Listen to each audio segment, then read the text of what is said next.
Hello everyone, welcome back to my another new blog. আজকে একটি ছোট্ট ব্লগ তোমাদের সাথে শেয়ার করছি। আজকে কিন্তু আমরা এসেছি একটা খুব সুন্দর জায়গাতে, যেখানে কিন্তু সচরাচর আসা যায় না। আজকে আমরা এসেছি মধু টি স্টেটের বাংলোতে।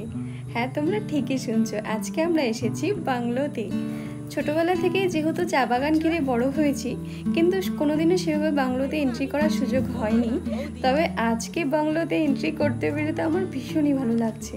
চারিদিকটা কি সুন্দর দেখো, সবুজে ঘেরা। আমরা কিন্তু প্রথমে সেখানে গিয়েই আগে চারপাশটা ঘুরে নিলাম। তোমরা নিশ্চয়ই মনা কাকিমণিকে চেনো আর আমার অন্যান্য ব্লগে দেখেছো। তাও একবার বলি, মনা কাকিমণি কিন্তু আমার মামনির বেস্ট ফ্রেন্ড। আজকে কিন্তু আমরা তিনজনই এসেছিলাম। তো চলো দেখাই যে কাদের বাড়িতে এসেছি।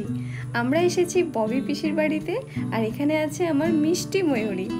তো দেখো, ববি পিসি নিজে হাতে সমস্ত কিছু রান্না করেছে। যেহেতু আমরা দুপুরের টাইমে পৌঁছেছিলাম সেখানে, তো সেই জন্য একটু গল্প করার পরেই কিন্তু আমরা খেতে বসে যাই।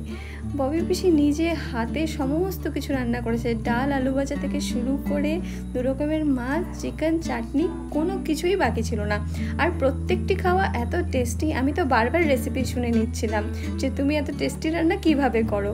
তারপর খাওয়া দাওয়ার পর কিন্তু আমরা অনেকক্ষণ গল্প করলাম, পুরো আমরা অনেকটা টাইম স্পেন্ড করলাম সেখানে। এত ভালো লাগলো।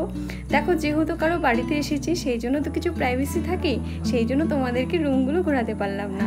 তবে এই জায়গাতে এসে আমাদের সবার ভীষণ ভালো লাগছে। সুযোগ পেলে আবার আসবো। চলো, দেখা হবে নেক্সট ব্লগে।